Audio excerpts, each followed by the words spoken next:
here. Got some folks in here. Here we go, guys. Sorry, trying to get this thing to live stream. Do. Let me get you guys so we can chat. Let's invite you up here. What's up, everybody? How we What's doing? Let me turn happening, Jared? my. What's happening, buddy? Oh, baby. I made it to North Carolina. I'm finally stationary. So that's good. That's Um, right. it's stressful trying to drive and manage the business all at the same time. So I get my light to work here. But I'm here now. Here now, Good to here see now. you How are safe, y'all my doing? friend. Good to see you safe. Hey man, I appreciate that. I appreciate that for sure. It's been a long couple days yesterday and today. Like yesterday, it took us 9.5 hours to drive what should have taken about 5 hours worth of actual drive time. It was Wow. insane traffic, and it's like dead stop traffic in Florida right now. A lot of people are like running out of gas on the side of the highway and stuff because there's no more gas to buy coming up 75 as you try to leave Florida. Um, not a good situation, that's for sure. The storm's getting worse and worse. So, Prayers up for Florida, man. My mother-in-law down there, so prayers up. She a little bit up the way. She's in where, Pensacola or Panama City. I have my mother down there in Panama City. So prayers up to the whole state, man. Prayers out. yeah, for real. I mean, it's luckily we got out in time before it was too bad as far as traffic, but I do know the next couple of days. What's really crazy is like the storm is tracking. So there's St. Pete here, right? And then there's the Skyway Bridge, and then there's Palmetto and Bradenton. We're right here in Palmetto, right outside of Bradenton, Sarasota, right there as well. So, like, the storm is literally coming straight across the Skyway Bridge. Like, it's supposed to hit like right in the middle, like Wow. 5 minutes from where we stay at. So, I mean, it was a good idea for us to leave in the long run, but definitely inconvenient to say the least. It's that time of year in Florida. But I've been excited, guys. I haven't done a nighttime session in a while or evening session in a while. I've been so tied up on other calls and stuff. I've been excited to break things down a little bit. I can let if you guys anybody wants to do video, I can promote you to panelists and you can jump on the video as well. But I want to talk a little bit about underwriting on this thing. You know, Jamal, we talked a little bit about multifamily underwriting and things of that nature. And I've got a lot of people that are asking for guidance on underwriting. And as we get these new students locked into Dealmakers Academy, it's something that we really want to hone in and teach. And so that's one thing I want to cover a little bit as we kind of slowly get started. It is a different time than normal, so try to get some more folks involved in here. But yeah, that's the topic I want to cover here today. So I mean, I know that's one thing that you do a lot, right, Jamal? Yeah, well, underwriting, man, it's just really we got to get out the Stone Age. We have to get out the Stone Age and really embrace new technology, AI technology, and just good CRM programs. Yeah. To quote Warren Buffett, if you can't analyze a deal on the back of a napkin, you don't need to do the deal. So you really want to make things simplistic. Now, however you see simplistic, that's your deal. But I think with the technology now to make things easier, to approach cost, to get a good exit strategy, to give your buyers and sellers options in your underwriting is the long term goal. You know what I'm saying? You need to have that ability to say, hey, it may not work this way, but let's go this way. This is me and Gavin and Brother Jamal had spoke. Getting equity in deals, doing things that put you at the forefront because you're giving them more choices. And remember, this is not mine, but a good mentor told me this. The people that will be of service and whatever you're doing will be the millionaires and the billionaires in this next run, along with Stay Alive to 2025, as we've all heard that. But underwriting is going to be a skill, and it's already a skill, but it's going to be a skill that people will pay for when they're up against it, when they can't get the numbers how they want to get. How many wholesalers have we seen just can't get the numbers right? They bring you a deal, it's a daisy How chain or whatever, and you got to do what you have to do. But what I really want to say to everybody is embrace artificial intelligence, embrace new systems, open up your mind because the things you may do well, life will be faster. got some feedback there? Yeah, dude, for sure. I mean, the thing you made a great point right there with if you can't do it on the back of a napkin, it's probably not a good deal. I think there's a huge point that's overlooked there. People get so scared of doing something wrong that, in my opinion, they overcomplicate the things that we're really doing here, right? So the reason why people fear underwriting is because they're trying to make things a deal that's never going to be a deal, right? You're trying to force it in like the square peg into the round hole, and it's never going to happen. So like you're trying to underwrite it this way and that way and this way and that way and this way and go dig this way deeper. And you're trying to find a way to make it fit. If it's not going to fit, it's not going to fit, right? And so I think that's an important thing to note is that you should be able to look at a deal and within like honestly top end 5 minutes be able to analyze, is this a good deal at the surface level? Of course, we're not going to go cut checks for hundreds of $1,000s that quickly, but you should be able to identify, are we in the same ballpark? So for example, wholesaler brings me a deal. They say purchase price at $200,000, only $15,000 of cosmetic flips needed, ARV 265. I can tell you already, this number is too high for us to do what we want to do here. So like I can look at this number. All right, if we say 265 is what it's worth, and if I'm going to take his value point without looking and say it's worth 265, Jamal, what I know you just focus a little bit more on bigger stuff, but just off the quick dome, what do you say this property would need to be locked up at for it to be a good deal as a wholesaler? Okay, to go backwards on what you're saying, first of all, when you do a deal like that, the wholesaler's only worried about his fee. That's the Exactly. first thing. So your fee really should be last, right? Your fee really should be last. Now we saying it's not important that we want to get paid. Of course, we want to get paid, but you want to start at certain numbers where you know it makes sense to the buyer, and the buyer won't do what James just said. Oh, that's too high automatic. So let's gun a little bit lower. For me, what was the ARV you shot at me? What was the ARV? Let's say the one I said was 265, 265,000. Let's drop this down. This is gonna be a theoretical deal we'll chop up here. I got a pen and paper right now. Well, can I do like a board thing? Let me see. I can do a whiteboard. Yeah, yeah. New So if white. you're looking at 70% ARV on that, you'd be looking at 185.5, and Boom. then So minus when it started repairs. with a two off the rip, thank you for that. Exactly. When it I started was with around there too. I'm like, I said all right, about 190. I said about 190. So I'm right around there also. About 190. so I'm gonna. This is the first time I've ever done a whiteboard on here, guys. 265, right? This is the top of head napkin math. I want everybody to be able to see and understand that this is how we can quickly analyze and determine if we're having a conversation that's worthwhile. 265K. So when the wholesaler says to me 205 or 210 or 215, it starts with a two. Off the jump, I can tell it's too high because of the percentage based math that I can look at. So who was that? Devon? Is it Devon or Devon? It's Devin. Devon. So that was you that said that. So where you said 70%, I want to kind of ask you questions to steer other people's thought process as well. So how did you quickly do that math that you just gave us there? I just pulled up my calculator, honestly. But yeah, Yeah, as far as times what here? uh, time 0.7, and then you Zero. said 15,000 for repairs.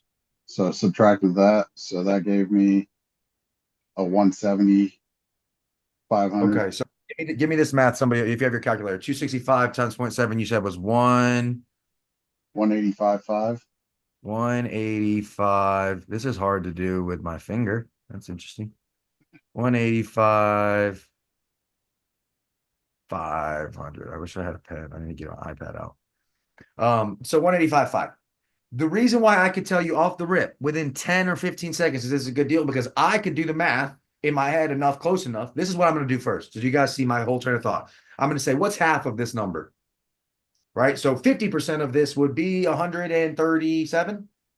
About that. Yeah, right. So roughly in there. So if that's where half is, I know I need to be roughly between there and $200,000 to be in a ballpark that I'm talking, right? So when they said two and higher and repairs, automatically I know we're too high. Automatically off the rip. So let's talk this out. So now another thing in this theoretical conversation that we have for you, right? I said 15K. Oop, my line is there. It's 15K for repairs. This is ugly, but whatever. So 15K. All right. Off the jump, I'm going to go ahead and assume, based off my experience having worked with the Benny wholesalers, is that this is a drastic understatement. What do you think, Jamal? Anybody else here too? I would say wholesalers generally are shooting way too low on what they're telling you the estimated repairs are going to be. Who agrees? Most definitely, Yeah. because it's like they worry so much about, like, we know it. After repair value, blah blah blah. We're going to put the whole stuff, and they focus just on the deal for them. Exactly. And that's the biggest mistake. You can't focus on the deal for yourself. The best path is you try to please the buyer and please your seller, but the numbers got to make sense. If the numbers don't make Yes. sense, it's not okay. If this was Home Investors, one of my great partners, Mariah Stuckey, she's gonna lowball this deal. I'm telling you, she may go with Mariah, and she's just that good. She's persuasive, but her numbers are all, and she comes with three sets of numbers: a high, a middle, and a low. Her high may be, like we said, about the 185. Her, when Mariah know her, she may go 170. Her lowest will be 140. So she's going to range that. And 9 times out of 10, she gets what she wants. I've seen these guys work for 5, 6 years now, and they come in, especially the major players. Like, the wholesalers don't know how to play that game. The guys that got 1,000, 2,000, 500 deals under the belt, they know what they want to come in with already. But a traditional wholesaler only focuses on the deal for himself, and that's, or herself, and that's the biggest mistake you can make. That's the biggest Absolutely. mistake. So let's talk about that too. So one of the things I want you all to understand is that we're not wholesalers here. In this community, in the Deal Makers Academy, what we're putting together, we're not training you to be wholesalers. I'm not a wholesaler, guys. I am a marketer, so I know how to generate a bunch of leads, which equates well to wholesaling. But we're never going to view these deals as a wholesaler. What I want you to think about is, if you put together as a deal maker, if you put together a well-structured deal, you will get paid.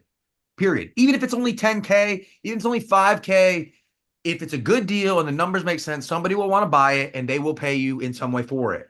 So instead of worrying about how much can I get off of this one deal, focus on making it a good deal. That's what we call it, deal makers. We're making this make sense for everybody that's involved. So instead of looking at it like, what's my spread on this? Look at, is this a good deal? And then you'll get paid. You'll figure out how much you get paid afterwards. So 185.5 is our 70%. 15 is probably a low assumption. Let's talk about some more math here, right? So let me scroll down here. Okay, so low end estimation repairs, right? So we're going to say light. Let me do text here. Get this thing out the way. This is all right. And that thing out the way. Text. So we're going to say light repairs. All right. I'm going to say roughly $20 per square foot. You could probably go less than that sometimes. Early on, especially quick math, I'm always going to round a little bit higher, right? So light, we're going to say $20, I could type, per square foot. All right. Okay. Where'd it go? Huh. Anyway, let's just write this. Y'all still hanging with me here? Why is my Yeah, thing we going? with you, brother. We with you. I don't know why my thing's not showing up here. 20. Oh, now it wants to show up again.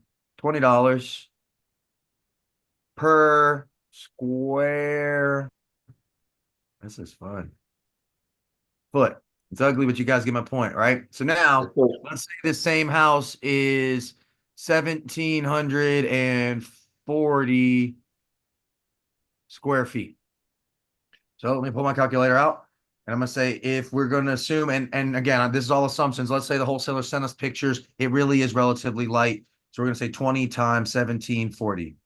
That's 34,800. So that light cosmetic repair is more than twice what he told us. Is there a surprise there for anybody? Because this is how a normal exchange goes for me when wholesalers bring us deals. And so this is why we're going to talk about underwriting more and more, especially as we bring in all the students into the academy. I'm going to begin to do a recurring webinar series called Deal or No Deal, where we actually break down, is this a deal or not, right? And I'm going to get the iPad out so I can do a little bit better drawing here. But so to come back to this example, he said let's say the wholesaler said 215, right? ARV or let's say he said 205 was the asking. Let me jot that down here too. Here, 205 purchase price. And just so you guys are hanging with me, this is ARV in our theoretical property here. Okay. So wholesaler says 205 purchase price, 265, only 15K needed in repairs. This is what he said the repairs was, right? So if we know 265 as the ARV times 70% is 185, already we're above where we need to be at with us making no money, right? Now, we still got to factor in the repairs. So he said 15K, our theoretical wholesaler here. We did the math and we said that was what did I say? That was 34.8. 34.8, right? 34,800, basically 35K,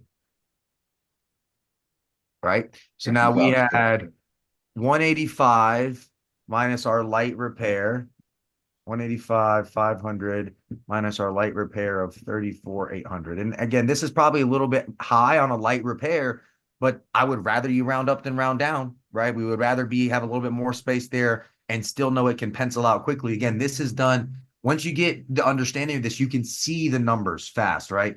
So that's going to put us at $150,700. Again, with us now currently making no profit, right? So this means absolute top line I could sell this to a fix and flipper at, or a fix and flipper we want to buy this at, would be around $150,000. Right. So if we're going to make any money in that space, we got to at least drop it down to 140. Right. So now we can quickly see what this needs to look like. Now let's talk about an even easier math. Right. Now, what is 150 divided by 150,700 divided by 265,000, 56.56, right? So what this means is I'm going to look at this number, right? 265 that he told me. And if their purchase price or their asking price is not between 50 and 60% of this number, I can tell you like that, it's not going to work as a fix and flip deal. You see? Can you guys see this math? So I could go through every one of these steps every time, or I can say, all right, what's half of 265? 135. So what's 10%? All right, another 26K, which means between 135 and 160 is where I need to be at. We can do that in 45 seconds. Now we know where we need to be working with, right? As far as numbers, you don't need to go much deeper than that in your early stage negotiation. You know where your numbers lie at. Now, when you get into conversation with a seller, it's not you trying to talk somebody into this low number. It's that you know where you're at, and it's your job to get them to see why that's what it's actually worth. So if I was this wholesaler and I said, hey man, you got to go back and you got to get these numbers worked because this doesn't make any sense, right? So now you can go back to the seller as the wholesaler and you can say, you know, I talked to the finance team. I think it's a really great property. I can see the ARV. I can see your price that you're looking for at 205 or whatever, or 265, whatever his asking is. But I can see, and I probably wouldn't use the word but, actually would say, it just seems like, we're going to need probably 35,000-ish worth of repairs in order to get it to that real market value. So, there's a lot of different options. We can help you. Or is that something that you want to take care of on your own? We have crews and we can bring the cash to help get that done. I really want to help you get to what your asking price is. Because instead of trying to talk them into a low number, we want to make them realize how much work and time and effort it's going to really take for them to get to their real asking price. So if they're asking 205, right? And we say, okay, well, in order to get to 205, you're going to have to spend $35,000. Most people are not going to want to do that. Plus, when you factor in, they go to market, they're going to sell it on the market. Well, then what else are they going to have to pay? Anybody?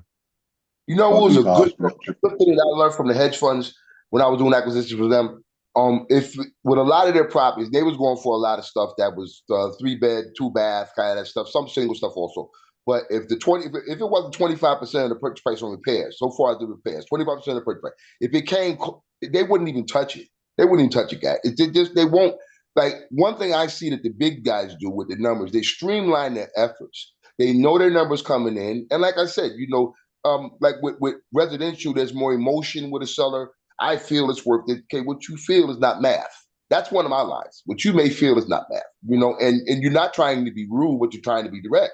They get it. Like, you got the wholesaler telling them they can get this and that, and it kind of gives them an overinflated sense that they can really get that money. And the math is a different thing. So you got to have a balance in what you're doing, guys. You got to have a balance, man. Yep. And I think it's just really about letting them see that math. And I was just having this conversation with one of our team members, Chelsea, as well. Is like our job is not to talk somebody into a low number. You're never going to, well, I should never use the word never. In most scenarios, you're not going to talk somebody down 100K off their asking price in the home that they live in and have lived in for 30 years, or the home that they're underwater in, and they, in their mind, they have to do this certain thing. You're not going to change their mind in that way, right? What you want to do is teach and educate. This is how you really sell stuff at a high level. And even here, more than anything, you're not really selling, you're really trying to help them get to an understanding so that you can get to a mutually beneficial decision. So you're not really selling a thing, you're more selling the idea behind it, right? So you want to explain to them, okay, great. So it's just about, 34,000 roughly based off my quick napkin math. So, what's the timeline on that for you? It's going to take probably 90 days, 30 to 60 days to get it sold, another 90, or to get it repaired, another, let's say 60 to 90 days on market based off what I'm seeing. Again, you want to know all the stats for your market. So you'd say, hey, I'm looking here and I'm seeing that the average on market time right now is around 4 months. So you're looking at 120 days there, probably another 60 days. So only about, again, I'm going to say all of this like it's not a bad thing. Only around 180 days, 30, 35K or so. And you can definitely get that top line value. And I would be glad to help you do that. And then shut up. Because like most people, they don't want to bring 35K. They don't want to wait 188 days. That's why they're talking to you right now. But if you say, best I can do is 140, they're going to be like, get the fuck out of here. Get the fuck out of here. Right? Literally, like we have this conversation with people all the time. They're like, no.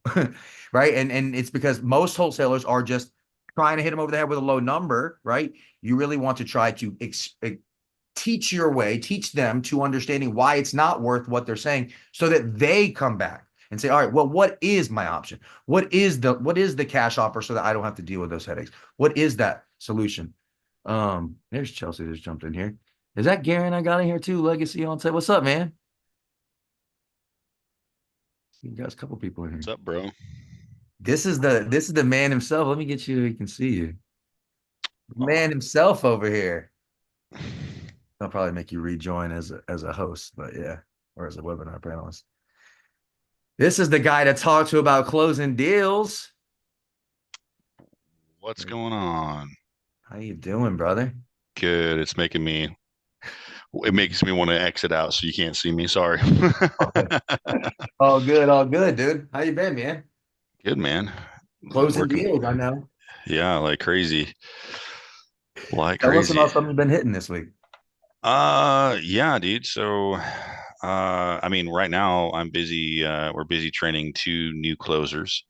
To the team is kind of what we've been focusing on. But making a lot of offers. I think just this week, I think we made a little over 150 offers. On homes this week. So we're doing good. We're working on a 92 unit apartment complex right now. We got a verbal accepted offer for 3.8, and it's over a 10 cap, and we're signing papers tomorrow at 8 a.m. In person, and we're going to sell it for right around 6-7. So it's going to be probably one of our biggest deals that we closed. So congratulations, brother. Congratulations. Congratulations on that. That was brought from a JV partner, somebody that didn't know what they were doing. They were just like, "Hey, Garen, we don't know how to underwrite it. We know you guys did it," and so we jumped on the call with them and got everything we needed, and boom, we're making it happen. So. And that's why I'm excited to be aligned with you, bro, because what I do best, generate leads. And what I've really learned as we push forward is my biggest value point is teaching people how to do that and set up, right? Because I would rather, through my whole career and always to this day and moving forward, would rather set them up, alley-oop. But you guys know the picture of Dwayne Wade and LeBron James where he throws it up and he's like in the air and he alley-oops it down. I like to throw it up and be the guy that's like this and let somebody else come behind me and dunk it, right? And Garrett and his team are the ones that slam that shit down, as you can tell, right? So I'm super excited for what we got because you're starting to see the wheels are moving a little bit more on our side. We're getting the students active. We're getting good leads moving, and now it's about smoothing out we're going to definitely be getting lots of deals done together. Actually, you worked one with Bain recently, or I see Bain's in here too. How'd Yeah, that tell me? Bane's in here. Yeah, so I think we sent over an offer. I think I got to resend over an offer via DocuSign and or whatnot because and it happens inevitably with DocuSign. Sometimes offers don't get sent over, so I'm gonna go and rewrite up the offer on a different platform and then send it out to him and go over it with him. And I think we have a call I think set up for Wednesday, I think, or tomorrow. Today's Tuesday, yeah. So for tomorrow to go over the agreement and go from there. Yeah, it's All right. freaking insane, but gotta yeah, dude, having a good time closing. I mainly focus on sales. That's Yeah. my number one focus. People are a lot smarter than I am in real estate. I just know sales. That's all I focus on. So That's why we align well. Because let other people be the experts in their lane. Just do what we do best, and it's clear that you guys know how to do that. yeah. Like we So, talked about in our meeting, Garrett, play your position. If you do something well, play that position. If you know somebody else does something better than you, let them handle the rock. It's that yeah. simple. Yeah. Most of the closers that we bring onto our team that are six-figure earners, they don't know a single thing about real estate at all. And All about psychology. we just get them, we invest money in sales and sales training and boom, they're top closers, and so I just got to get away from all that. I feel like in wholesaling and in real estate in general, we focus so much on the real estate aspect and we're forgetting that this is an emotional piece, an emotional thing. So they sell or buy based off of emotion, they justify with reason, and so that's my main focus on it. So yeah. Dude, that's such a great point, and that's what I wish people understood better is like you don't have to be Pace Morby to be really good at real estate. You don't have to be Grant Cardone, you don't have to be Chris Crone. You truthfully just got to be good at working with people. Either you're really good at getting the early stages set up, right? You get the qualifiers taken care of, you build rapport, you set up quality relationships and pass them along to a heavy hitter, or you're the heavy hitter and you come in and just knock them down. It's how the whole sales process works in general. It doesn't matter about all the moving parts of real estate. Yes, it matters, but like it matters less than you really think. If you really just focus on the psychology, it's something I love, the psychology of sales. You can get people to do anything with very little knowledge. I had this conversation with one of our guys, Eddie, recently. There's Eddie, and bring him up here too. Eddie's going to be our internal leader of. We're going to build our own team. Garen, I love the partnership, but we got to get people that can close too. And I think Eddie is going to be the leader of that for us. He's been selling shit for a long time. We had this conversation literally this morning, didn't we, Eddie? You don't have to know. Sure did. Tell us, man. You've been selling cars and stuff for a long time. You understand the psychology of sales. Oh yeah. Anyone that thinks you have to be like the biggest, most profound product specialist in order to succeed is like completely wrong. I found that I've had unbelievable success, not having to be the most proficient. Like, I don't know everything about BMWs, but I was the number one BMW client advisor. So you can't let a lack of knowledge stop and make you think you have a lack of ability. It's not the case. For sure. I mean, myself, I say this all the time. Like I have my understanding of real estate is smaller than a lot of other people, but I understand business structure, community development, and lead generation. So what I bring to the table is valuable. And like I said, if we get to a point in a conversation where, hey, we need somebody that is an expert at this one thing, one of the biggest benefits of Sub 2 and the other mentorships that we're all in is that it's easy to find those resources. It's Yeah, easy, super easy. for example, the Morby method, right? We have a ton of leads right now around that I think fit great as a Morby method. Garen, some of them I believe we're going to be passed along to you. I'm going to have a Sub 2 member named Jay Holder who he closed 14 of these last week, got 14 closed and funded Morby method deals where for those of you that don't know, it's like roughly 40% down that you pay, and then the seller takes a second lien position, and we get a DSCR loan for around 70%. We can get paid, they can get 40% down and finance the rest and acquire the property. This is a strategy that I love. So going to be teaching these kind of things with others. So we'll pull in the resources to learn the intricate real estate stuff and like make sure we know how to do it, look over their shoulder and learn, because that's what it's all about, is learning, right? The difference is you don't need to know all of that early stages in order to get those deals done. You just got to go talk to people, get people to raise their hand, get people to be interested and express it, and then say, you know what, let me go get my partner. And then you go get me or whoever else we need to pull in and let them be the expert. You're still going to get paid. Garen, how many deals have you closed this month for JV partners, or last month, I should say, September? You still on here? He might have fell out. He's not in here anymore. I got good news. I closed the one up after we talked. You did? Yep. Oh my gosh. Where about Yeah, that Lions property that we talked about, we had it looked at, and we got a JV partner, and we're gonna get banging out on that. You're gonna run the fix and flip on it? No, we're not. We're gonna wholesale it. I want the cash. Gosh, I don't blame you. I was gonna say, I think, yeah, I'm glad you guys got that taken care of. I was gonna say the same thing. We might be able to potentially, because you know what I really like to do, or I'm trying to do more, I should say, and I'm trying to teach a lot of others here the same mentality, is that we don't want to just be wholesalers, right? We want to make cash on the front side. That's why people want to be wholesalers, because they want to make cash today. But nobody really just wants to be a wholesaler. Like, you got into real estate, if you're honest, because you want to buy properties, you want to expand, you want generational wealth, all of those things that we all get in here for. So why do we stop at wholesaling, right? So for me, this is why I'm like, all right, let's get it locked up as wholesalers, and then let's find a partner that wants to run the fix and flip and say, hey, I'll drop my assignment fee down to just like a 5K acquisition, right? Pay me something smaller, and then let's partner on the other side. All right. And I'll bring you more and more deals like this. You give me 10% of the fix and flip. Those fix and flip guys, do you find the right ones? You build the right relationships, they'll say yes. I've got a lot of them right now. So like, we have a fix and flip that we're looking at currently in Cape Coral. Fingers crossed, everything. I mean, it's already destroyed, so it's not like it's much to destroy, even if the storm were to hit there. But there's a couple others I see there's one that was sent to me in Texas that's solid. There's one in San Francisco that was sent to me solid. I'm not actively doing flips in these markets, but it's relatively easy for me to put the feelers out, find somebody that is, build a solid JV relationship, and now we don't have to be limited to wholesaling. So I love that you guys were able to get that deal moved. That's what's up. Let's keep bringing those opportunities around, because I love that you got that locked up. Lots of others to come, I'm sure. Let's see, there's Matt. Matt, what's up, man? How are you doing? Good. How are you? Doing great, bro. Doing great. I know we've been talking a little bit about the Morby method together.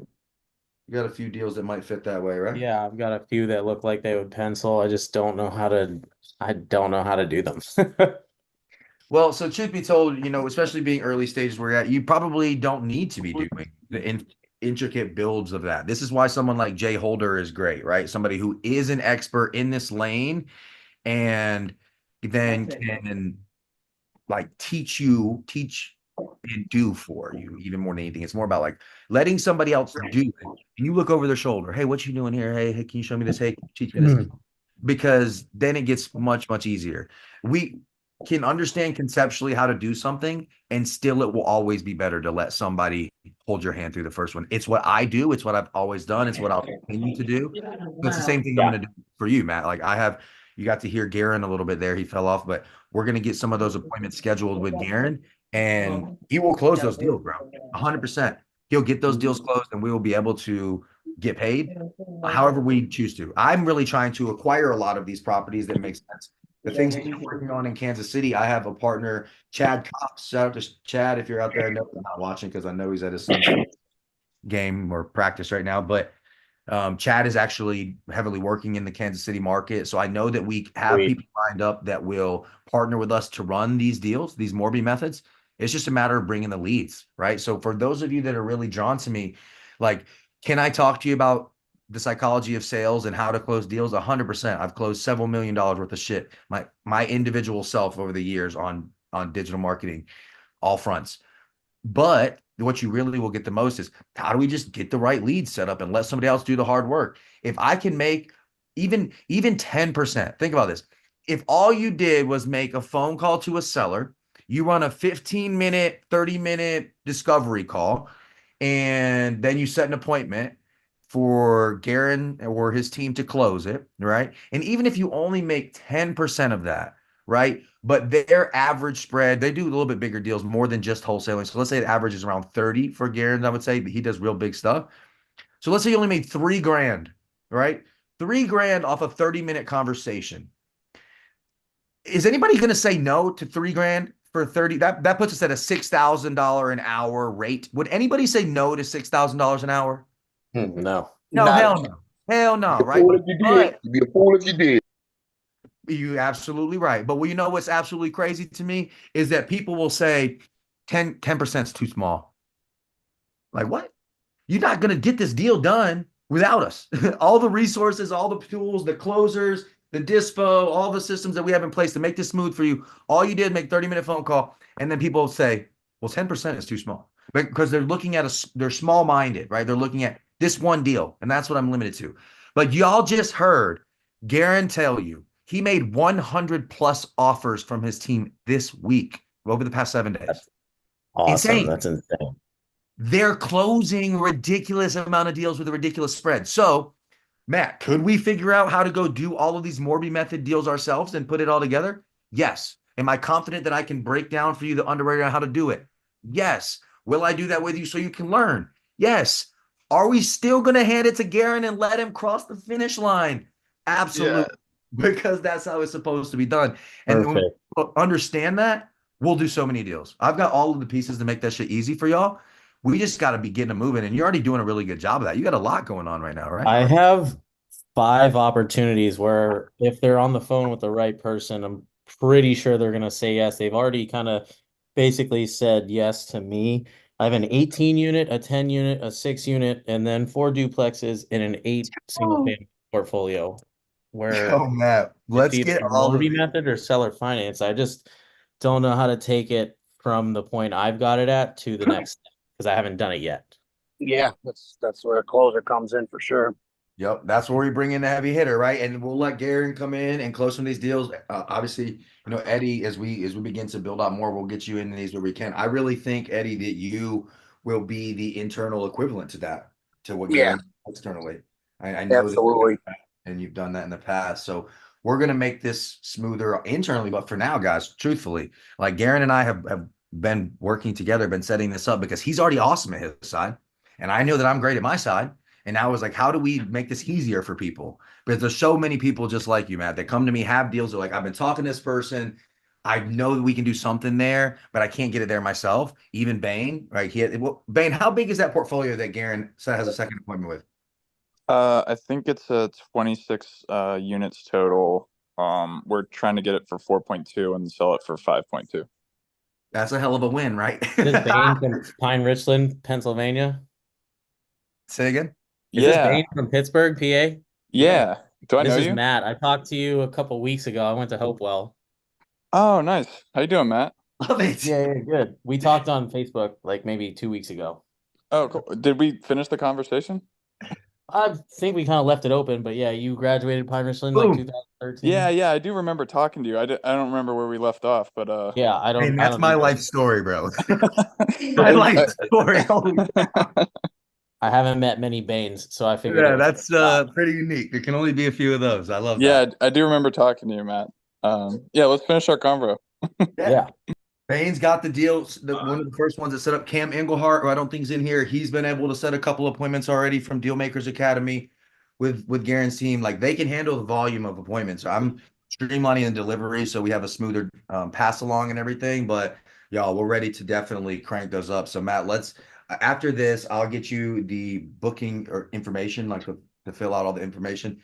We'll set a time with Garen and his team and let's get these things closed, bro. And Yeah. also not just get them closed as wholesalers. I do, like I said, have the partners that we can sell them to. And I want you guys to hear this perspective, right? I had somebody offer to buy one of the deals from us and give us 3.8% equity in a 16 unit multifamily house.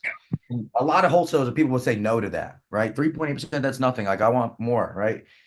But when you look at 3.8% of many things at scale, it starts to add up a hell of a lot. So even though you guys might say, hey, because I made a post about partnering with people to do this because I have all of the resources, not only to get the deals closed and locked up properly, but we can bring the capital to actually acquire these things. So, like, yeah, you might make a small piece, like might be the smaller piece of equity, but off the jump, you can say, hey, I own 16 doors. I own 26 doors, right? Even at a small Can't build can't so build passive income if you got to do all the work. You got to manage it. exactly. It's not passive. Exactly. It's not passive. You got to do it all. So what's up, Dan? How you doing, bro? Oh, driving over to Edwards. Yeah, I heard you guys got that property locked up, man. Yes, we did. Yes, we did.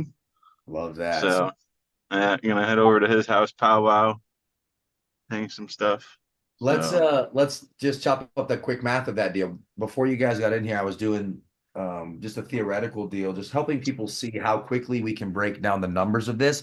I really want to take away the scariness of underwriting.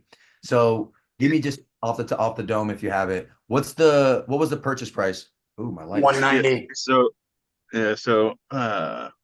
Basically he wanted 190. Originally he turned down 174.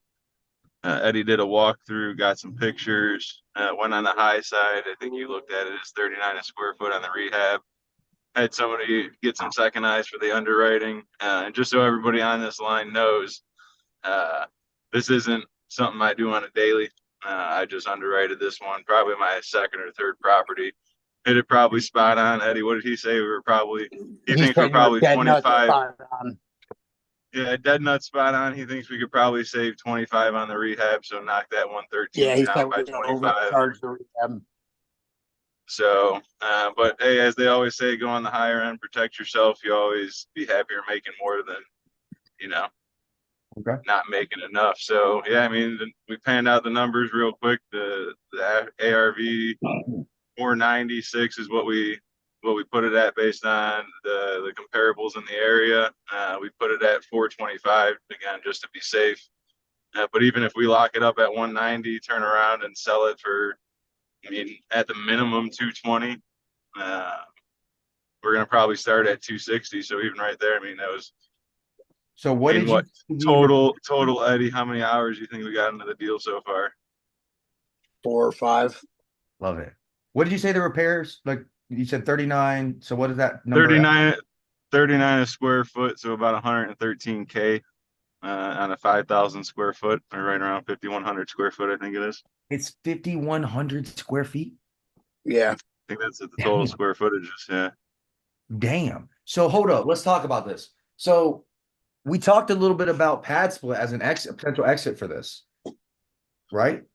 So pad split won't work because you're gonna have to put up more walls, like we were talking about. And the whole thing they're wanting right now is to take down the walls. But here's the thing, though. I don't know if you would consider then pad split multi-family, because technically the house is still open. You're just adding rooms. You're not really, cutting off the house into sections. Did you find out an answer? I know last time that's where we left off, is you were going to try to find an answer if midterm rentals were a possibility in the market. Eddie, could you ask him by chance that one real quick? Because then actually, you know what, to be honest with you, we might just be able to just line this up and then back sell this to ourselves, to be honest with you. That's what I'm thinking here, right? I think we could probably do a smaller assignment fee, right, to make the numbers work better. We can collaborate on it, bring the capital in. I actually have another call tomorrow with a sub-2 guy who is based in Chicago, who has a background with fund development and capital raising. So we're going to talk about how we could potentially collaborate on some things. I think one of the next steps for us from this side is to create a fund to be able to fund all the deals that our community is generating. So I'm looking for somebody to lead that. And so I've got another call with him. He's got capital to deploy. And let's break this down. So 5,100 square feet, how many bedrooms is it? Do you have What did you say, Eddie? It was 2 bed, 1 bed, or it's divided into 3 different sections. Yeah. So this is the weird thing about this deal, is that it's zoned single family, but it's getting rented and it's actually built out like a multi-family. So they're getting forced into getting it back up to code and rezoned as single family. So as of right now, the upstairs is a 2-1. The main floor, I believe, is a 2-1. It might be a 3-1. And then the basement was a 1-1-1. So it's 5 total bedrooms as is, and it's got to be changed a bit. So I guess it determines technically a pad split is still zoned as a single family residential house, so it shouldn't be an issue with that. The question is, will they let you rent it out by the room as a midterm rental, or is because this market is like they're making it be changed? Isn't that what you said, Danny? Like they're not wanting it to be rented out, and Yeah, it's the like whole neighborhood has to get changed to single family and converted from multifamily because like almost the whole block was multifamily and it's all zoned for single family. So Chicago's finally putting their foot down and the town has to rezone it. Hmm. So then pad split may or may not be an issue, right? Like, I guess really you gotta have to ask, but it sounds like it could be a great pad split property. So when I'm working with our account rep at Pad Split, he's telling me roughly 7 to 9 bedrooms is an ideal unit count, right, for a pad split. And generally what they do is we're gonna take spaces like living rooms or enclosed dining rooms, or maybe just dining room in general, and enclose it to create additional bedrooms in shared space that is generally not used, right? So we might turn something here that's 5 bedrooms into 7 or 8 bedrooms and be able to turn around in Chicago. I don't know what this off the top of my head, but I would say it's probably $900 to $1,200 depending on what part of Chicago it's in, maybe potentially a little bit cheaper, but on average, it's going to run around $800 to $1,000 per room. So now you're looking at, let's say we get 7 units there, 7 times 1,000 for an average, you're looking at 7,000 recurring. Then it just comes down to what's the debt servicing going to cost us to get it funded, right? And if we find the right private money partner, like this guy I was telling you about, he can come in as a partner, and then our numbers get even better. It gets easier to cover the DSCR fees of partner versus just a second lien position as a private money lender. So like this is why deal making is very fun for me, because it's not about how do I do it? Do I have the money? Do I know how to do the structuring? Do I know how to do this? Am I going to pick up a fucking hammer? Never, right? So like instead, what am I going to do, guys? I'm going to sit back in my chair. I'm going to select this. I'm going to say, all right, I need, and this is why I'm a coach, guys. You might know this about me already. I'm a coach by nature. Like, not like, oh, I want to charge you for coaching, but like strategically, I like to sit back. I'm going to say, all right, this guy is great. Garen can close this deal. All right. I've got Chad who wants to acquire properties in Kansas City. I've got Matt who's got the properties that are already, he's getting these conversations started. Right. And I've got others, Ryan and Lori and others that can help me get these deals funded. So like, all right, now I got to take Matt, connect him to Garen, let Garen get that deal closed, and we're going to take that, and we're going to connect that to my private money folks. We're going to acquire that. I'm going to take that, and I'm going to connect it to my pad split representative. We're going to get it listed on the platform once it's ready. Boom. Now I just made this a deal. You see, it's not, I didn't have to speak to anybody, like any sellers. I didn't have to go through and write any contracting. That's also done by somebody else. Shout out to Top Tier TC. They're going to be handling all of our transaction coordination for the deal maker students. So like, again, put the right people in the right role and then watch the machine move forward, guys. And that's really what it's all about. And if you learn how to do that, you will grow much, much faster than trying to do it all yourself. Early stage wholesalers or investors, they're trying to like get the lead. They're trying to close the deal. Now I got the deal locked up. Now I got to go find the private capital for it. And I'm reaching out here and now I'm spending hours on Facebook and I'm posting every group instead of just having the people in the right place to dish the ball along to. Always going to make it smoother. But who, not More how. deals done that way. Who not? That's Yep. it. That's it. Let's see. Danny, you got your hand raised. Is that on purpose?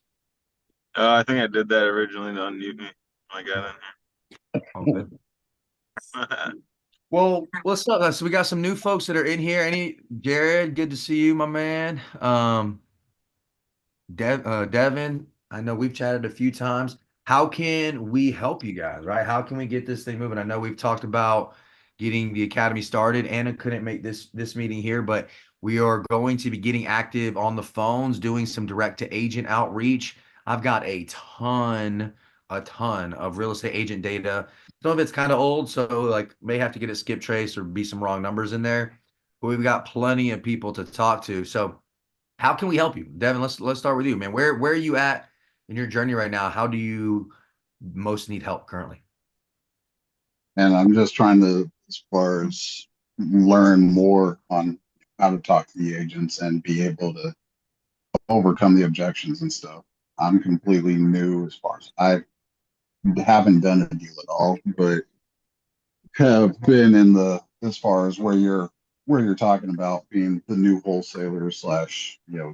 deal person, deal maker, trying to chase down everything and do everything on my own, and have been reaching out to different people. And usually the people I reach out to, they're like, yeah, okay, and don't give me the time of day. So, Yeah. just, I've got access to Sub2 and have been watching all of that and going through that course and just trying to read up more on sales and getting down to psychology and stuff. And So let me deep give diving you a into little that. guidance here. Here's the first thing I hear. And this is not just you, Devin. Thank you for giving me the opportunity to share on this, because this is something that many, many people get wrapped up in. You can go out there, y'all, and you can learn until the cows come home. Here's my southern roots. Let me get out on you guys. You can learn until the cows come home. It doesn't matter. There's plenty of stuff out there for you to go watch, plenty of stuff for you to read, plenty of podcasts and audiobooks for you to listen to. You could constantly go find more information to learn. I cannot tell you how many people I see handcuff themselves by trying to learn everything first. And like, and again, I'm not saying that you're doing this right now, Devin, but my point is actually that once you hit a certain base level of learning and you like understand the basics of how this process is working, the next step is not learn everything start to finish. The next step is take action, right? The fastest way, let me tell you, infinitely faster than watching videos to learn how to speak to agents is commit to 21 days of calling 40 agents a day. You will learn more in those 3 weeks of repetitive pattern building and how to speak to people overall, not even just agents, not even just in negotiating in real estate. In that number of repetitions, you will learn how to communicate better. And when you continue that pattern out, it gets easier and easier and easier. Now, 3 months down the road, right? Who do you think has done more deals and gone farther? The guy who watched videos. Let me tell you guys how my real estate journey started. And hopefully this gives you guys a little bit of motivation. I have been running the solar and roofing space. I took my first real estate course when I was like 19 years old. I've been wanting to be a billionaire since I was fucking 15 years old. I've taken every course, every class, everything you could imagine. I've learned it. Never put anything in action with real estate. I actually love to build businesses. I'm not passionate about real estate, so it didn't really connect with me then. And I went on my merry way. I grew the digital marketing agency, and I've done several other things, roofing, other stuff too.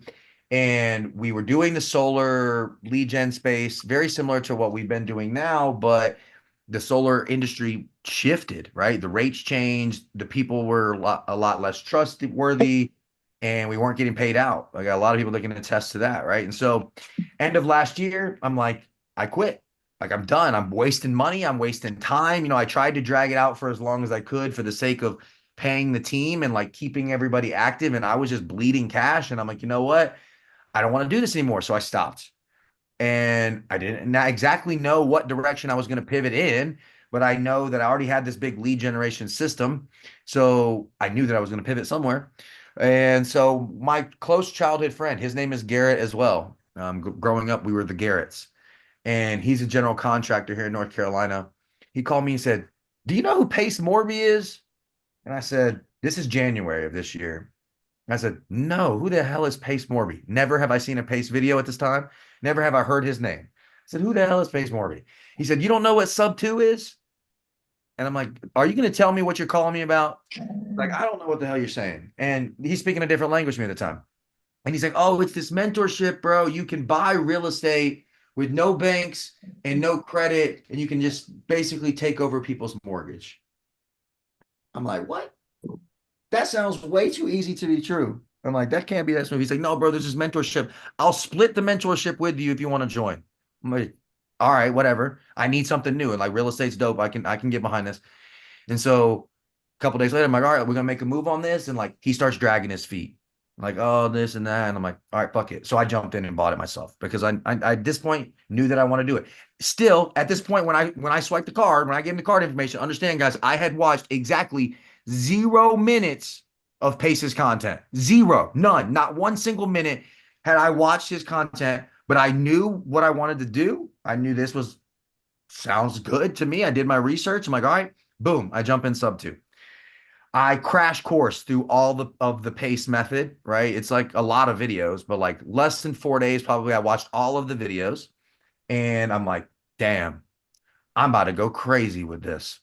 And immediately I hit up Jesse, our Egyptian call center team leader, and at first we got 4 agents, the next week we got 4 more, the next week we got 4 more, and the next week we got 4 more. So we had 16 agents active within the first month. I had never closed a deal. I'd never talked to a seller. We got 16 VAs active. I know how to fucking do the lead gen thing. So then we get Chelsea. I'm not sure if Chelsea is still on here, but Chelsea was the leader of the solar side. She's like, yeah, I want to learn real estate too. I'll jump in with you. She never closed a deal. She got no idea what she's doing. I'm throwing her out to the wolves and we're getting after it.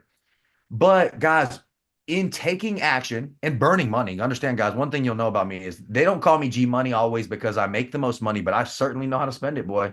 We're going to put it into what we're doing.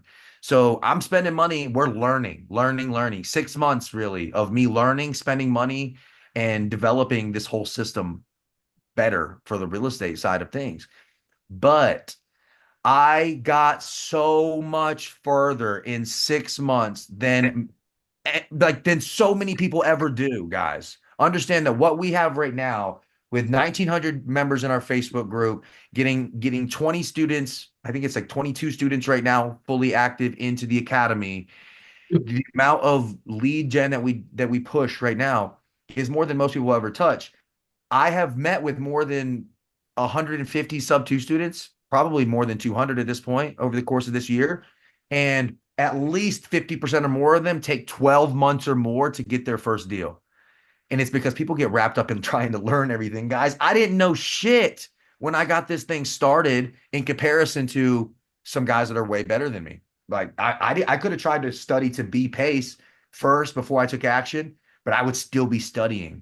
Understand that. But in taking action, you can stumble your way further faster than the person that's stuck nose in the book. Understand that, right? So I say all of that to say, Devin, brother, we just got to get you active, bro. We just got to get you active on the phones. You got to, and this actually leads into something that I wanted to cover. Um, and I talked last week a little bit. Bain was on the live stream. We talked about the meditation that I do every day with, it was Eddie was here as well. We talked about affirmations and how I align myself every day to be able to handle the massive workload. And I made a post of a story and I had some positive response to it. So I want to share more about that and how it applies here, right?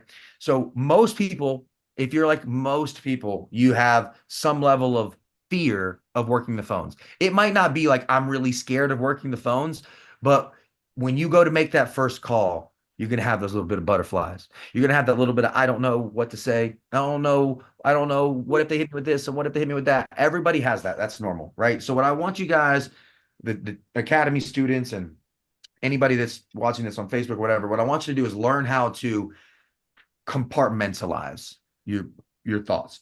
Excuse me. So when I'm going to go into any high pressure situation, I'm trying to raise capital, it's an important negotiation, some kind of important conversation or exchange. What I'm going to do is take a few minutes first and I'm going to meditate. Some people might use the word prayer, whatever you want to do.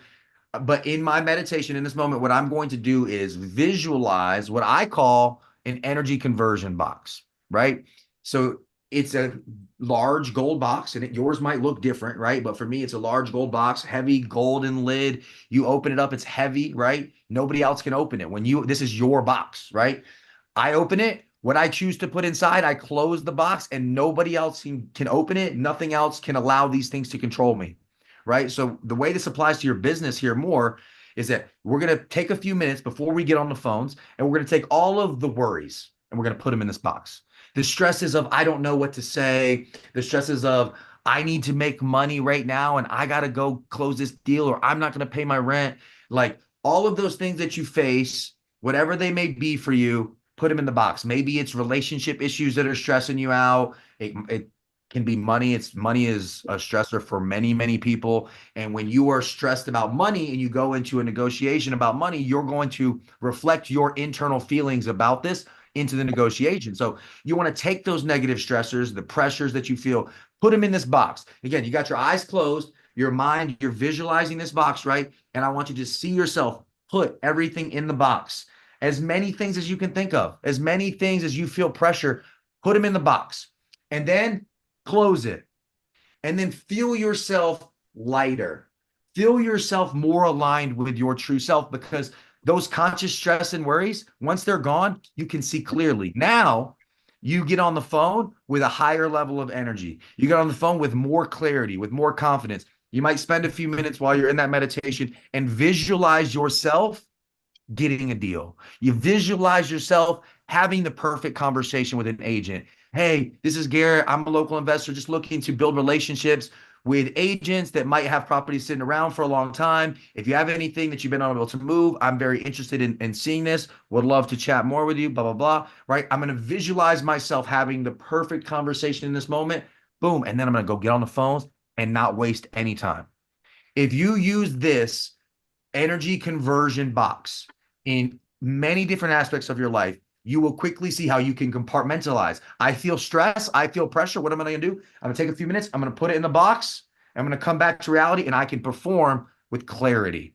And this will really help you overcome all of this burden and this anxiety that you face before getting on the phones. Jamal, what's up, bro?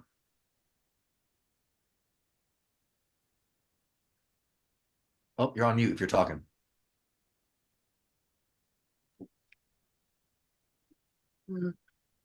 Oh, maybe not. Just kidding. But yeah, guys, so I legitimately use this energy conversion box on a regular basis in my life. Every single day I do it, every single morning, but then also in circumstances in which I feel pressure or feel stress or whatever it might be, I use it. There we go, Jamal. We got you unmuted now.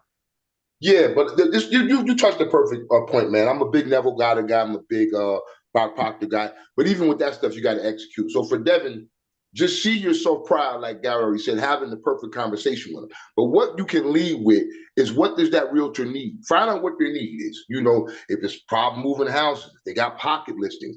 I'm big into ovations and novations now from one of my partners down in Houston, Texas. My man, Uncle Charles Hernandez down there in Houston. And he taught me some things of how really talking to realtors is.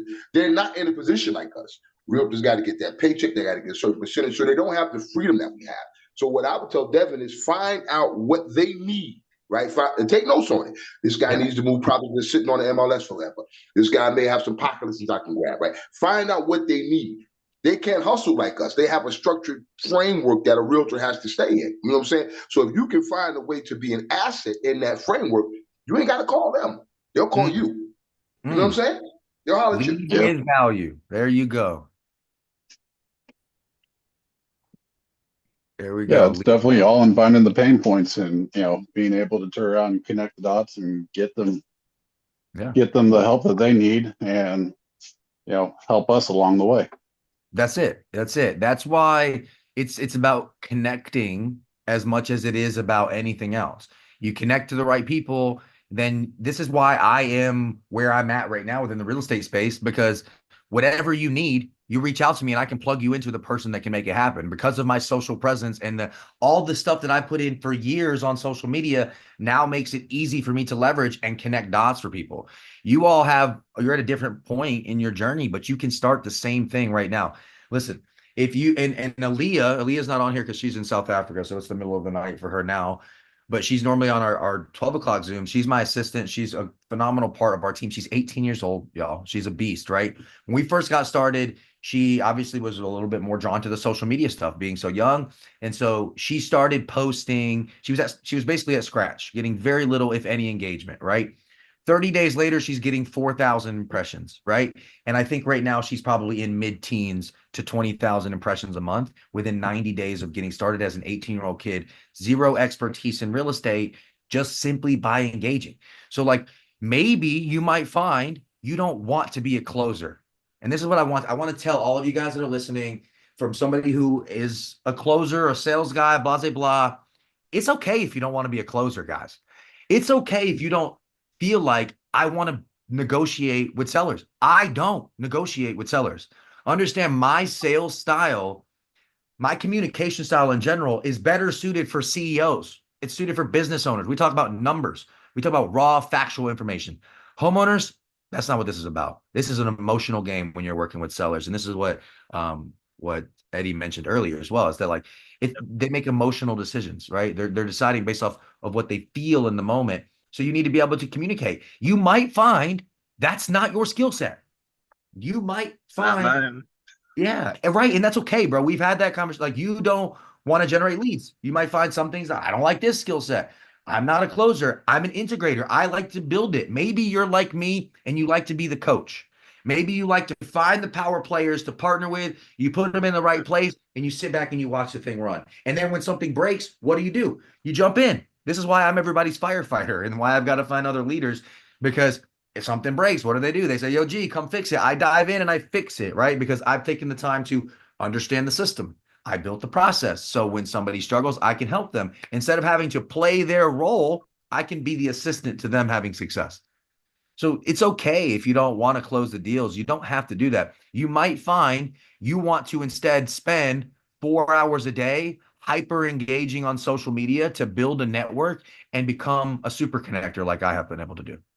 And as you build your own network of connections, you already have now, as you are all tapped into the G Money machine, the ability to leverage my connections and my network as well. So when you come to me and say, hey, G, I've got this person with a fix and flip deal in XYZ and we need private money. Can you help me connect to somebody? I'm going to connect. We're not going to daisy chain this. What am I going to do? I'm going to directly connect the two of you guys because I have a relationship with you and you're going to take care of me as whatever our relationship has been outlined. And I have a relationship with them as whatever our relationship as a connector has been outlined. And when I connect the two of you, I'm going to trust that it's going to happen. And now this is another point to kind of carry in. Some of you guys saw my post about the NDA.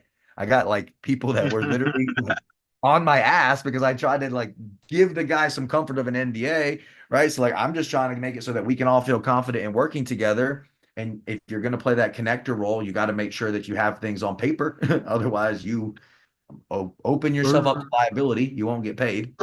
But if you define these relationships in advance, I don't have to think twice about connecting somebody to Garen. I already know what mine and Garen's relationship looks like. So when you guys comes to me and say, hey, I really need a heavy hitter to close this, and I say, yo, Garen is the guy that we need, we pull him in. I don't have to question every time, what does this look like? I already know, right? You guys can play the same thing. So don't feel like you have to be any one of these roles. During the academy, the benefit is we're going to teach you all of them, right? Between starting with myself with lead generation, marketing, branding, social media, all of that good shit. That's what you'll continue to get a lot of me on.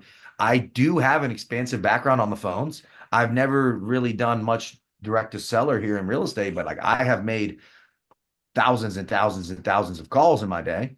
So I can absolutely help you train on the cold calling and the psychology of how you work the phones. We can pull in Jesse, my call center leader, who we currently have more than 60 VAs active out in Egypt. They do a pretty good job, right? If they can do cold calling direct to seller, you all can do cold calling direct to agent and have success, right? So all of the resources are there. It's just a matter of how you connect the dots for yourself and for others. And as long as it makes dollars, it makes sense for me, guys. And that's how I tell everybody, like, if we can put together a good deal, if we can make it make sense and be a win-win all around, I'll never say no to it. So you guys go out there, find those opportunities, bring them back in. Let's make money together. I'm out here sweating. It's hot as hell in this house. You know the gorilla is all in, man. The gorilla CEO is all in with you, brother. You know that already. I know the rest of these guys is all in as well. I'm excited for what we got, man. And I know Jamal, we talked about the like larger multifamily underwriting and things on that side. Kind of ties into another one of the posts that I've. So you guys might already start to see some of this from me if you've been following me for a while. You'll begin to understand marketing more and more. So I made a couple kind of teaser lead magnet posts to see how interested are wholesalers actually in getting that equity piece on the backside. Because if you're willing to take a little bit less on the front side in exchange for more recurring on the backside, there's a whole lot of deals that we can do, right? Because I can bring all of the resources to raise the capital. And so people say, oh, well, my credit sucks. I'm like, you know what? Me too. Let's pull in a credit partner. We'll get it done. No problem. Literally all of the pieces, pull it in and get it done. Make that recurring revenue. I had like 40 people, like 40 send me multifamily or commercial opportunities that they were interested in this kind of dynamic. So obviously, Jamal, you and I talked about how me, you, and Jamar can collaborate on that. I also have, and I mentioned earlier, another call with a guy who has actually done large scale multifamily fund development and currently has capital to deploy as is. So like I'm pulling in those other pieces so that we can more quickly get these deals put together. So I put that post out to see how much interest we would get, not really yet looking to fully implement on too many of them. Like I want it to, yes, but like I couldn't possibly underwrite 40 deals myself on top of, especially commercial deals, on top of what I'm already doing. But I saw that this is going to work, right? So it's going to work for us to be able to let wholesalers get paid on the front side. I understand why you want to get paid on the front side. I want to get paid on the front side too. But then also let me leverage the network to get us paid on the backside as well. So we're going to have a whole lot of opportunities. So Jamal, if you guys are in here and you're not already connected to Jamal, definitely connect to him. I'm going to streamline this process so that when you submit things to me, he can begin to help underwrite them quickly and then work with you to determine what these numbers need to look like. Once we get things set up properly, then we'll pass it along to the next steps as far as actually raising the capital and figuring out who our money partners are going to be. And then once it's ready, we pass it to the TCs and let them do all the hard work with the contracts. So I just want y'all to get connected to Jamal because he's definitely going to be a touch point to make this easy. Most definitely. I'm here to help guys. Like I said, this was the first thing when you first get in, it's a trial and error business, right? But the first thing I did in my little small world of social media, I made myself visible. You don't have to be Garrett, you don't got to be Grant Cardone. Just put your information out there so people know what you do best. Like Garrett seen some of my videos. I get a little crazy on the video sometimes, but I do that to catch your eye. You know, nobody want to look at a 55-year-old bald guy talking about real estate all the time. You know what I'm saying? So I've done things to make myself seen, to make myself visible, but then I back it up with my talent. And we all got a talent in this. And like Garrett said, if you're not talented in closing or you're not talented in sales, and this is the group to be in, find the guys that do what you can. I think that's a very easy decision. But also, we all got to take drastic action. And another thing, you know, y'all might say I'm crazy for this. I'm maniacally delusional in my business. I know I'm gonna get there. I don't care what nobody tell me. I don't care what nobody talking about. I focus on what we can do at Magnus Primate REI.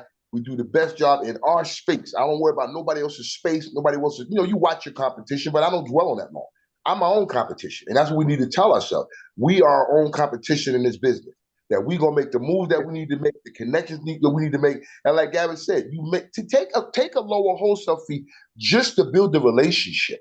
And you'll be surprised how far that goes with a buyer. I got one I'm gonna send you. I'll send that to you tonight, Gary, from Wendy Donovan Prime. Great buyer, great friend of mine. Got a mobile RV park in Alabama. But she already, it's like when they lay the terms out for you and they lay out how they want it, like when Gary told me he was hunting for, and it's similar when I was messing with the hedge fund. If you know, you don't go to Burger King and get a Big Mac. If you know what you got to get to please your buyer, go get it. Make sure the price is right. Make sure you have that relationship where you can say, well, hey, maybe that doesn't work, but maybe this will. Give people options. And the more options you give, the more success you gain. And that's just the truth, fellas. That's it. That's it. And that's why learning how to view it from the other side is important, right? So again, we talk kind of circle all the way back to the beginning of this Zoom is that if you're only looking at it as a wholesaler and what your fee is, you're missing a lot, right? So what I think that Jamal was kind of touching on there, I think is super valuable, is being somebody's guy, right? Like be the guy. Like some people come to me because I'm the guy that knows the guy. I'm the plug, guys. I don't know if y'all know that, but that's what this is. I'm your social media plug. I'm the plug that plugs you into what you need. So be that guy for your people. So if you know you got a buyer that wants this certain deal, for example, the guy who I tried to send an NDA to who didn't understand it, didn't want to at first, right? He has a multifamily, 4-door multifamily in Tampa that I'm very interested in because one of my buyers, Nikki Daggy, shout out to you, Nikki, if you're out there, sub 2 leader, actually, top tier TC. She's awesome. She's trying to buy multifamily property in Tampa, and I know it, and she wants to partner with me, and I can bring these opportunities. So what do? Hey, yo, let me get this. Let me get the info on this so that I can show it to my buyer, and I can make them happy too. Now I can go to her and say, hey, check out what I got, right? I'm her guy. She's got many guys. She does a lot of volume. She does a lot of things, but like, I can be one of them. You can be one of them.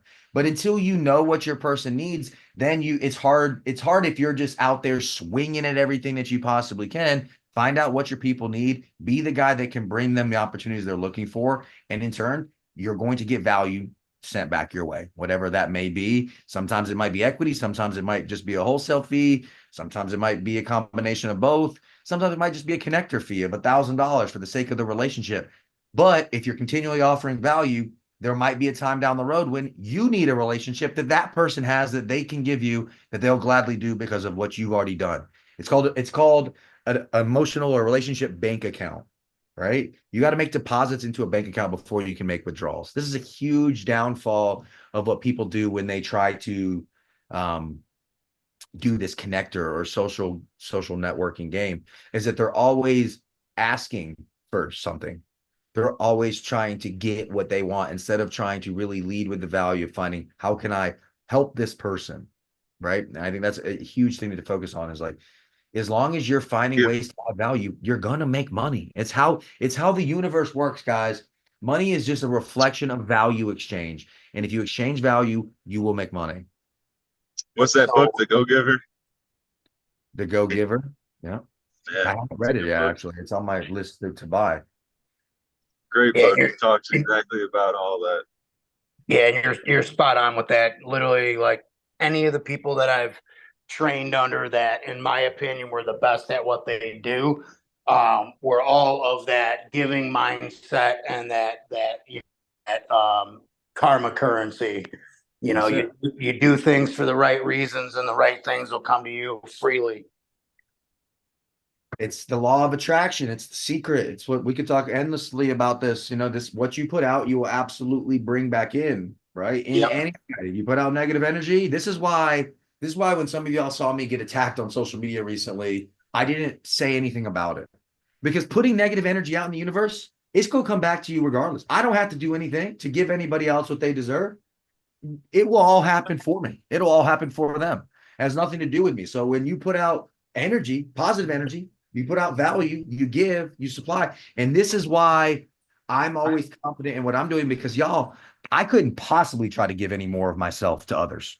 I mean, I literally, from start to finish, give as much of myself to everything that I do and to everybody that's involved nonstop, right? So I don't ever have to worry, is this thing going to work, or is the right piece going to pop up at the right time, or am I going to have the resources that I need? Because I've already given so much that I'm very confident it will be drawn back in as it's supposed to, right? So we could talk about this forever, guys. I have an interesting way of weaving this woo-woo esoteric stuff into the business side of my life, because I truly believe I'm not able to do what I do in business if I didn't take the time to understand this thing in my head up here, right? And how not only your brain, but your mind actually works. Those are two different things, right? How does your brain work? I can control my physical brain. My mind is a different thing. How do my thoughts work? I can control those too, right? When you learn how to do this, then what you're putting out is drawing in warp speed, right? Like a super magnet, it draws in so much faster because you have taken the time to understand this principle. So that's why we always got to lead with value, guys, because there's no way to lose. If you're giving, supplying value, helping, there's no way you can lose. One of my favorite quotes in the world, Zig Ziglar, who passed away a while ago now, you can have anything that you want from this life if you help enough other people get what they want. Think about that. You can have anything that you want if you help enough other people get what they want. And if that's not the G Money way, I don't know what is, guys. If I'm not out here trying to help each one of you get to what you want in exchange for trying to get to what we want, what I want, what the goals are here, I mean, I wouldn't have a business if I didn't operate that way, you know. And I recommend each of you try to do the same thing, because it will absolutely bring in more of what you desire. Well, guys, I could roll for a long time. I love when we get on some other topics outside of just the boring real estate money stuff. That's all great, but there's much deeper stuff that we build on, guys. I really enjoyed this.